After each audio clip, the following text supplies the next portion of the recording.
Hi, I'm Richard Morais, Senior Minister at Unity of Phoenix Spiritual Center, and I want to thank you for visiting our website and for tuning in to today's message. If you feel inspired by today's talk, I really encourage you to make a donation by hitting that button below and making a contribution to this ministry. It'll allow us to continue these messages online and to do the great work we do here at Unity of Phoenix, which is to inspire people to live better lives. So thanks for tuning in, thanks for your support, and we hope to see you at a Sunday real soon. All right, so how many of you have made a personal commitment? Hey, little ducks, how are you all in a row over there? How many of you have made a personal commitment to experience joy in your life? Right? How committed are you to your commitment? Right? And if you're really committed to your commitment to be joyful, what's your strategy to be joyful? Right? Do you have a strategy how to get there? Because most of us want to be happy, right? Most of us want to be happy, but most of us have a strategy that doesn't work. Have you noticed that? Because for most of us, the strategy that we were given or the strategy that we adopted is this idea that when I get everything I want and my life is perfect, then I'm going to be happy. Have you ever used that strategy? Right? And we spent hours and years and years and years working, trying to get everything that we want, trying to get everything in our life perfect, and we think that then we're going to be happy. And then luck has it, we die before we get everything right. Right? Now let's take this one more step. So now you're in heaven, and you lived a miserable life. Right? Now you're in heaven, and you're in the ecstasy of God, which you've always been, but missed it, right?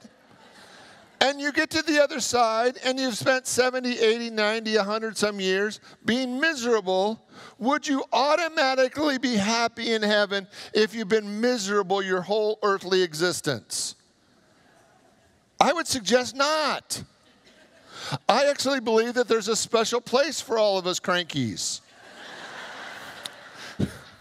That they don't let us bring the buzz down of heaven, that they actually make us stand in a little corner till we learn how to be happy. Because they're like, oh, those people from earth again. Can't we find someplace else to send those people? Right? So over and over again, I want you to see not only your commitment to be happy, but what's your strategy? And are you going to wait till everything is just right before you decide it's okay to be joyful? And what if you decided right here, right now, that you wanted to be joyful exactly the way your life is? Oh, Richard, but you don't know my life. Like, you don't know this. I got stuff. I got this boss. I got this family. I got this house. I got this stuff. And it's all this stuff that's keeping my joy down. I said, what if that's perfect just the way it is? Okay, nice try. Is there any other spiritual teacher around here I can talk to? Because you simply don't understand my life. See, Richard began this series on the Book of Joy by His Holiness the Dalai Lama and Archbishop Desmond Tutu. And the whole premise of this book is to learn the process to overcoming the obstacles of happiness. I had the good fortune in 1999 of hearing both His Holiness and the Archbishop at the Parliament of World Religions in Cape Town, South Africa. And it was a 10-day experience for religious leaders all over around the world. And I had the privilege of, both of them gave the opening address. And it was one of the most profound experiences I've ever had to be in that environment of Cape Town. Because in many ways, you would think that Cape Town was Phoenix or Scottsdale. The upper middle class was a beautiful area of malls and shopping and incredible. And the townships were like nothing I'd ever seen before. That level of poverty is unbearable to just witness. At the time in the townships, the goal was to have a water source, a clean water source, every mile. But there were places within the townships where they actually had to walk 5 miles to get clean water. 5 miles.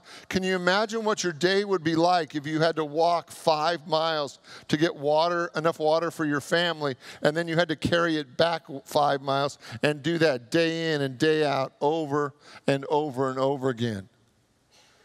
When the only sewage you would know would be an open pit at the area outside of the township. I remember seeing my first, what they called a bus.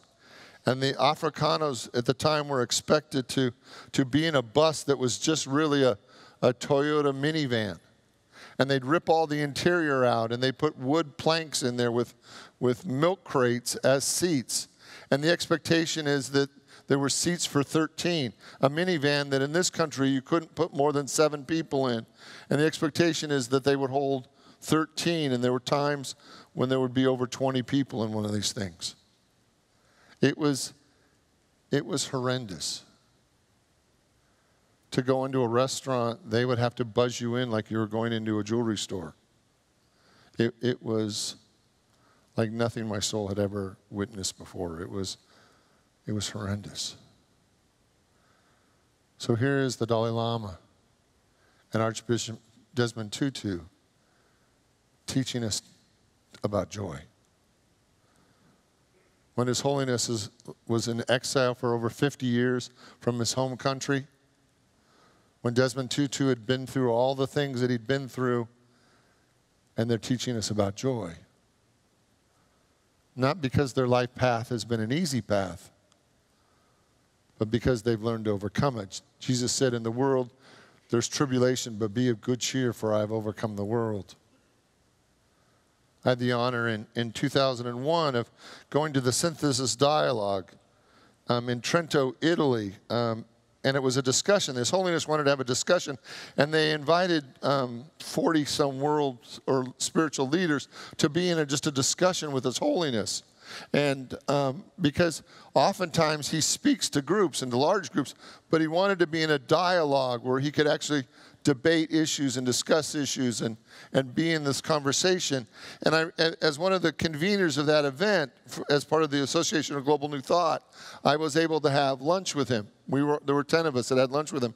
And after lunch, I asked if I could have a picture taken with His Holiness. And he grabbed my arm and spun me around. And will you show him the prom picture that I have with his Dalai Lama? I don't know if you can see, but he grabbed my arm with both hands and spun me into him. And I felt like I should have got him a corsage. Right? I mean, that's one of my favorite pictures. I mean, I love that picture of His Holiness and myself. And then 3 years later, we had another Synthesis Dialogue. This time it was at Castle Gustavo, which is the Pope's summer palace. And that's in the summertime when you see him doing Mass in a courtyard. He's doing it from the balcony of his home. And we were allowed to go into his home and his private quarters. He wasn't there. His private quarters. And I actually got an opportunity to stand on the balcony. I felt so spiritual. Right? We should try that at some point, right? Just give the ministers a balcony to speak from. I know our talks would get better instantly, right? So I was asked one of the days in this dialogue if I would facilitate that day's discussion. So I had the whole day of facilitating that discussion. And the Rome, one of the Roman television stations was there filming it as a documentary. And the lights were so bright that he asked for a golf cap. And he had his, I think it was his Callaway orange golf visor that he put on. And then he reached over and just took my hand. And literally everything in my brain stopped working at that moment, right? Growing up in Orange County, California, I never thought I would be holding hands with the Dalai Lama, right? It was not a part of my expectations in my life. That was so far beyond where we were. On the final day, he blessed us all. And His Holiness will give people, that he's in contact with, he'll give them a white silk prayer shawl, a bright scarf. And Will you show him the picture? I had to bend over so far for him to put the scarf around my neck that it just made him laugh. It just cracked him up. So, and you can see he's just giggling as he's putting the scarf in. Show him the next picture, will you? He actually punches me as I'm walking away. So I'm the only person I know that it has a prom picture and has been punched by His Holiness. I mean, how cool is it to say, I was punched by the Dalai Lama?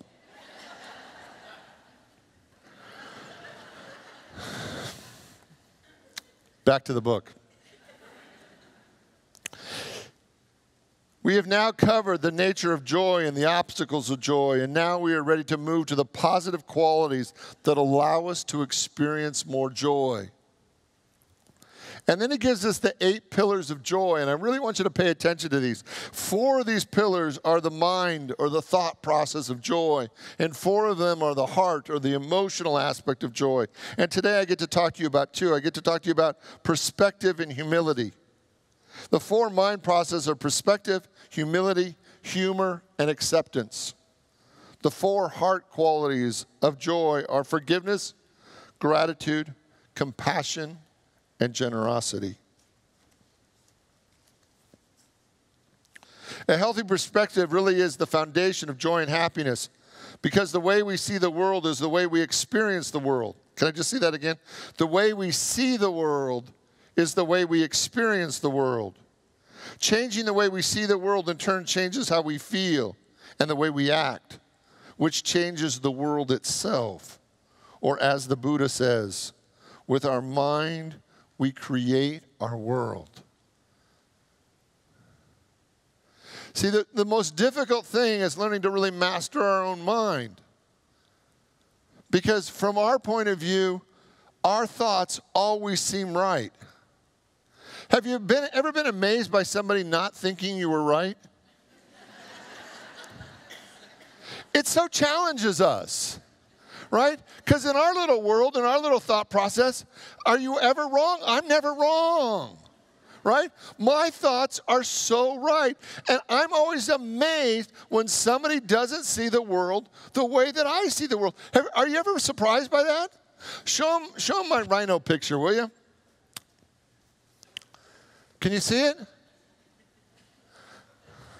Oh, wait. It takes a while to get it.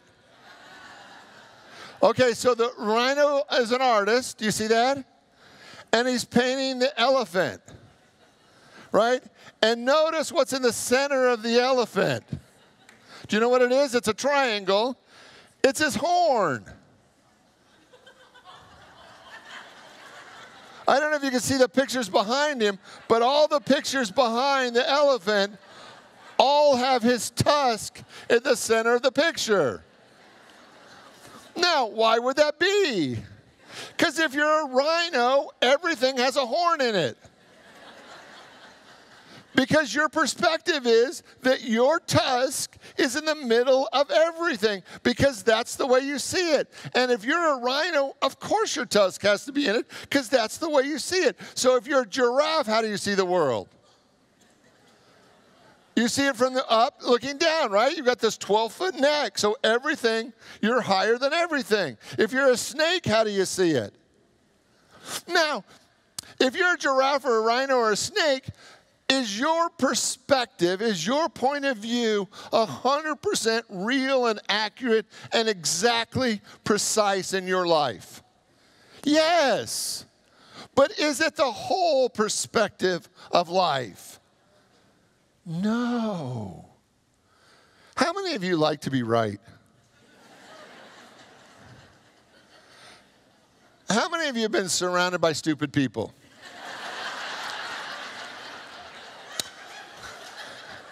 Can I get an amen? Amen. Right? What I want you to see, right, is that we are so ingrained in the idea that our perspective, our point of view is 100% right and infallible all the time.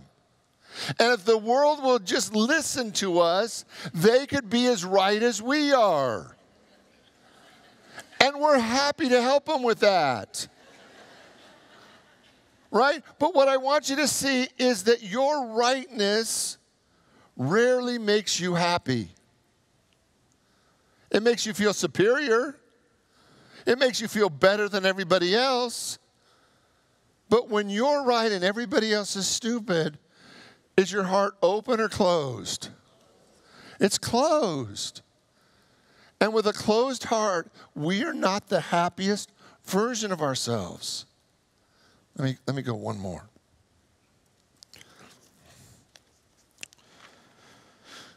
For every event in life, the Dalai Lama said, there are many different angles. When you look at the same event from a wider perspective, your sense of worry and anxiety reduces and you have greater joy. Then the Dalai Lama went on and told what it was like to be exiled from his own country for the last half century, and concluded by saying, so therefore, if you look at one angle, you feel, oh, bad, oh, sad. But if you look from another angle, the same tragedy, the same event, you see it that there are new opportunities that can actually set you free. See, what I want you to see is that from a material point of view, as a material being, as a physical being, we have this belief that if we just get everything that we want, we're then going to be happy. But it's not a spiritual teaching. It's not a spiritual lesson. It's not a spiritual process. The spiritual process is that I'm only free when I can see beyond my preconceived commitments, that I'm actually free. Now, how many of you know that there's 7 billion people plus or minus on this planet right now? 7 billion of us. Now, notice that they didn't send one at a time. Like an infinite God could have sent one at a time, right? But there's 7 billion of us. And what I want you to see is that's not the problem, that's the hope. Because your point of view is lovely. It's wonderful. It's almost correct compared to mine. But we actually need all 7 billion points of view to heal this planet. Because there used to be a time in our world where there would be one dominant mindset. It might have been the king's mindset. It might have been the spiritual leader's mindset. There was one mindset. And everybody was expected to be in that one mindset. But it created a very narrow life. It created a world where lots of people suffered. That our only hope and our prayer is that we expand our point of view to be so big that we see the world from everyone's point of view so that we get to heal and experience true joy of being in a spiritual community. Because everybody's point of view is a part of the whole. And we actually need them. Let me go one more. The Dalai Lama uses the term a wider perspective, a larger perspective. And we must look at any given situation or problem from the front, the back, the sides, from the top, from the bottom, for at least 6 different angles. This allows us to take a more complete and a more holistic view of reality. If we do, we will respond more constructively. Can I go one more? Fundamentally, the Dalai Lama and the Archbishop were trying to shift our perspective from focusing on I and me and mine to we and us and our. Earlier in the week, the Dalai Lama had referenced a classic study that suggests that the constant use of the personal pronoun leads to a greater risk of a heart attack. I want you to hear that because I was totally unaware of that. It's going to change the way I talk. The classic study that suggests the constant use of the personal pronoun leads to a greater risk of heart attack. In a multi-center perspective study of coronary, so close, right? Butter's the only thing, right?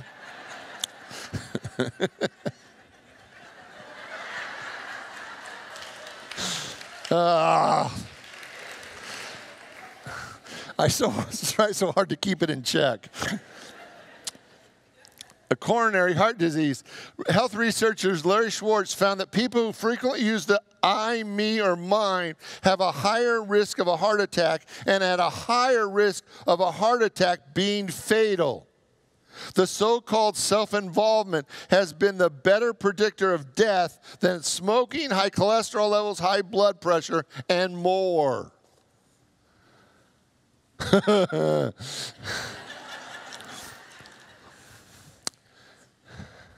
I know it's so hard not to believe that you're always the rightest person in the room. And I know it's not a word. I mean, it is a word, but it's grammatically, I'm stretching a bit. I know that it's so hard for you not to be the rightest person in the room. It's part of our human makeup that we just think that we're the smartest person wherever we are. But the reality is that every time we think we're all that, we miss out. Because there's a reason there's a we. There's a reason there's an us. There's a reason that it's ours, not just all mine. And if we want to be happy, we have to be willing to shift out of our ego-dominated reality into an experience that is more inclusive and invites us all into it from a place of, do you just want to be happy? I heard one time, that, in fact, the first time we ever brought Wayne Dyer here to speak, he said something. He said, the fundamental truth is you can either be right or you can be happy, but you can't do both. It's just true. So what is your commitment to being happy? Are you willing to see the world beyond your point of view if it actually takes you to a higher ground? Let's go one more. On the chapter on humility. This is the Dalai Lama.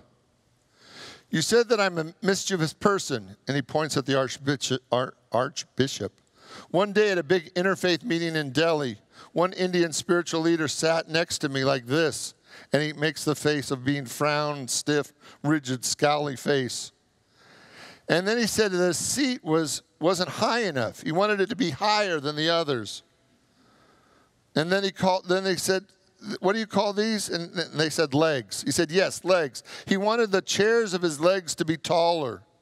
So the organizers went out and they found some bricks to put under this spiritual leader's chair. The whole time I sat next to him, he remained immobile like a statue. Then I thought, if one of those bricks were to move and he fell over, then we would see what would really happen. See, one of the things I want you to really look at when we look at this is that in every moment, are you serving the moment or are you serving your ego?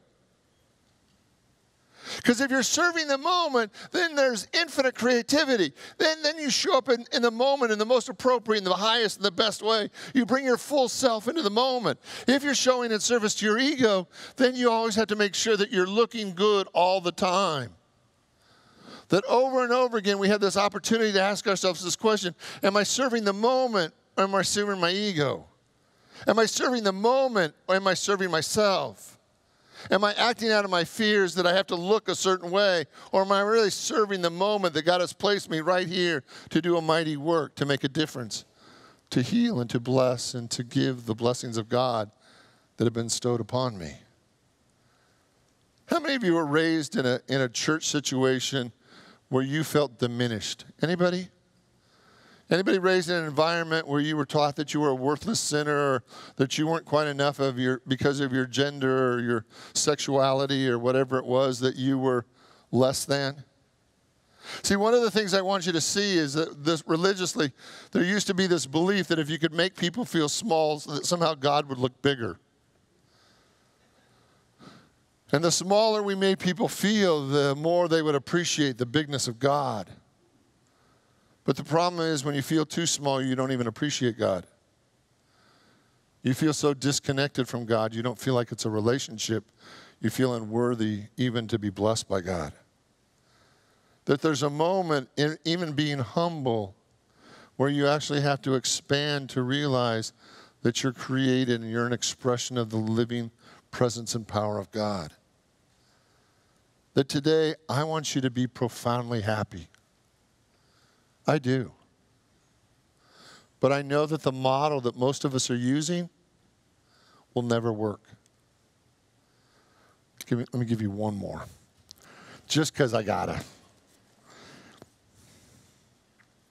In 1954, as I'd reached Beijing on an official visit, the Indian ambassador came to see me, and some Chinese officials were there as well. And the Chinese communist officials, again, were acting like statues. They were very serious, very reserved. Then somehow a bowl of fruit on the table toppled over. I don't know how it happened. So there were all these stern-looking Chinese officials who got down on their knees to chase and pick up fruit.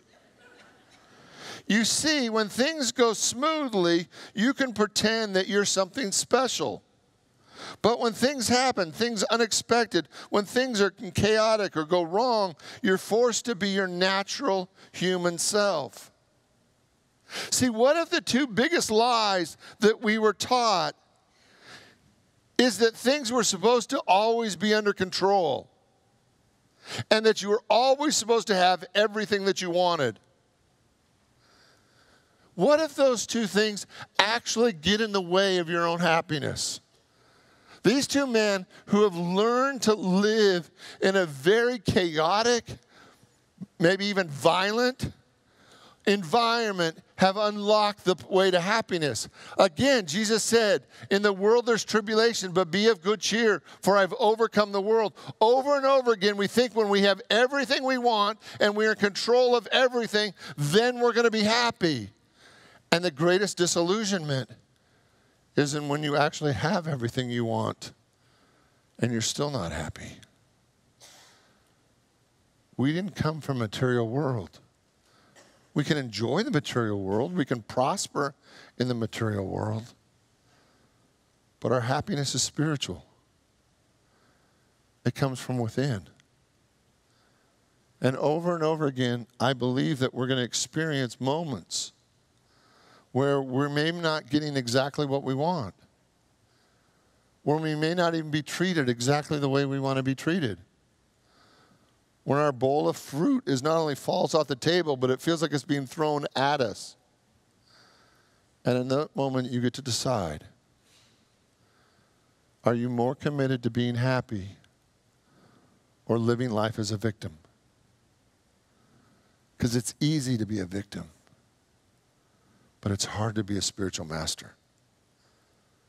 A spiritual master chooses happiness over and over and over again until it's so fully ingrained in their being that they wouldn't choose anything else.